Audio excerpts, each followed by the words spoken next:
At kung makikita nyo po ay finally fully verified na po yung GCash account ko dahil in-update ko nga po yung ticket dahil lumipas na po yung 7 days at hindi pa rin po ito na fully verified. What's up sa inyo mga katropa? Kamusta kayo? At kamusta naman ako?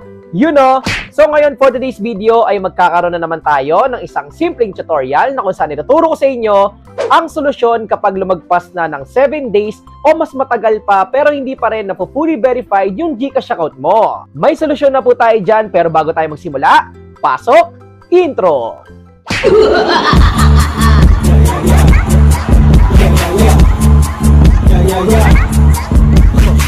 Yes, marami nga pong namomblema dahil nga sobrang tagal na nang hinihintay nila pero hindi pa rin na fully verified yung GCash account nila. Lumipas na yung 7 days, 2 weeks, 1 month, 3 months, or mas matagal pa pero hindi pa rin fully verified dito. Huwag ka pong mag-alala dahil tutulungan kita para ma-fully verified na mabilis yung GCash account mo. Before po tayo mag-submit ng ticket kay GCash, may dalawa pong kailangan. Number 1 ay yung screenshot na kung saan may nakalagay na, "We are verifying your account." Na kung saan lumipas na nga po yung 7 days pero ganyan pa rin po yung nakalagay. Number 2 ay yung valid ID na pinasa po natin kay GCash. At kung nakaready na po yung screenshot at yung valid ID mo ay pwede na po tayong pumunta sa tutorial.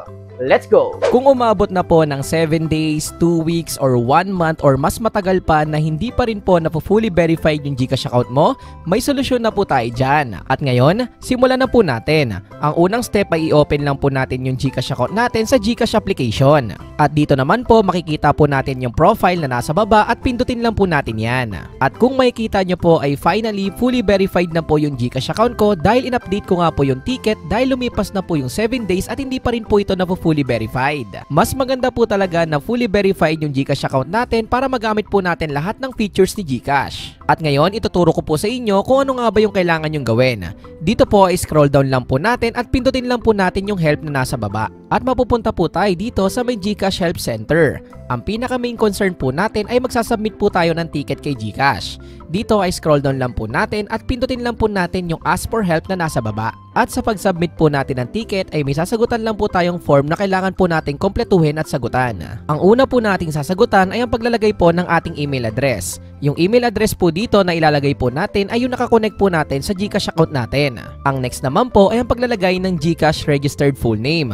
Yung full name na ilalagay po natin dito ay dapat parehas po sa valid ID na ipinasa po natin. At para naman po dito sa country ay automatic na pong may Philippines po dyan dahil dyan po ni-register yung account natin. At proceed na po tayo dito sa paglalagay ng mobile number natin o yung number na ni-register po natin kay GCash. Just take note lang po na i-double check nyo po mismo yung mobile number o yung number ng SIM card nyo na nilagay nyo po dito. After po nyan ay proceed na po tayo dito sa may concern category. Dito nga po ay marami pong pagpipilian pero piliin po natin yung account verification dahil nga po sa pending request po natin. Ang kasunod po nyan ay may 3 pong pagpipilian. Pero dito ang pipiliin po natin yung I have an existing application na nasa unahan dahil nga i-update lang po natin yung GCash verification na nakapending po sa kanila. At yung last naman po ay click lang po natin dito yung my account is still in we are verifying your account status. Pagkatapos po nun ay proceed na po tayo dito sa your account type. Piliin lang po natin dito yung regular account na nasa pinakaunahan. At kung makikita nyo po ay may nakalagay po dyan na incorrect details, correct details at specific request. Ang advice ko lang po sa inyo ay wag na lang po nating pansinin yan dahil wala naman pong kinalaman yan sa sasagutan po natin. Kaya ang next step na gagawin po natin ay mag-proceed na agad po tayo dito sa may ID submitted for verification. Again, nakadepende po sa inyo dito kung ano po yung pipiliin ninyo. Depende po sa valid ID na pinasa nyo po nung una kay GCash. Nandyan po yung national ID, UMI, driver's license, SSS, passport at marami pang iba. At dahil driver's license po yung gamit ko, ayun po yung pipiliin ko. After po nyan ay kailangan po nating i-click yung checkbox dito about sa screenshot of transaction or error prompt na kung saan may nakalagay nga po na we are verifying your account at matagal na pong nakapending yung GCash verification request natin kay GCash. Mamaya po kasi ay ipapasa po natin yung screenshot na yon. At para naman po dito sa may date of last KYC attempt ay ito po yung date na kung saan kayo nag-try na mag-fully verified ng GCash account po ninyo. Ilalagay ilalagay ko lang po yun sa akin. Again, depende po sa inyo kung kailan nga ba kayo nag-try na mag-fully verified. Ang next naman po ay ang paglalagay ng description or explanation na 7 days na nga or mahigit pa na hindi pa rin fully verified yung GCash account natin. Huwag po kayong mag-alala dahil yung ilalagay ko po dito sa description ay makikita nyo po dyan at pwede nyo pong gayahin sa may pinned comment section sa baba. Tingnan nyo lang po dyan at pwede nyo pong gayahin. Ang nakalagay po dyan sa description ay, "Hi GCash, it has been 7 days already. However, my GCash account is still in verification process. Please help me to fix it.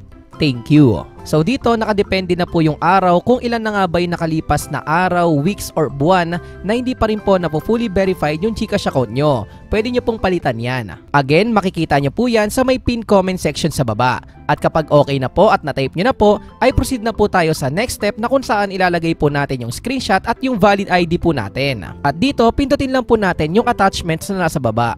So dito, pindutin lang po natin yung allow para dumiretso po yan sa gallery po natin. Piliin lang po natin dito yung screenshot na kung saan may nakalagay na "We are verifying your account" at yung valid ID po natin. Kapag naka-upload na po yan ay lalabas po dyan yung file type. Dapat yan po yung screenshot at yung valid ID, dalawa po yan. I-make sure lang po na naka-upload na po yan.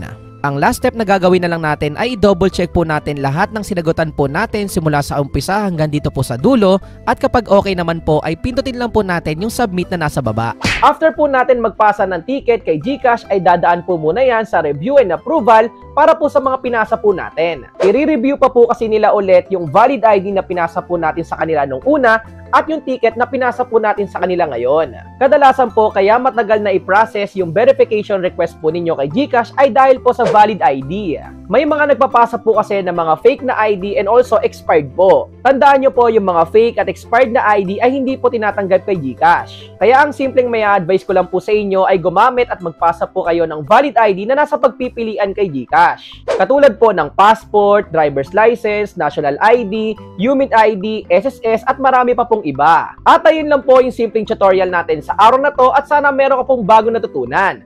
At kung ikaw ay may clarification, suggestions, or questions, ay pwede mo yung i-comment dyan sa may comment section sa baba. And also, pwede mo ring i-like and follow yung Facebook account ko na makikita mo dito. At syempre, kung bago ka lang at napadaan ka dito sa YouTube channel ko, ay welcome na welcome ka. Pwede ka mag-subscribe at pinutin ang may wagang notification bell para sure at 100% sure na updated ka sa mga future uploads ko. You know, peace out, like, comment, subscribe. Peace! One love!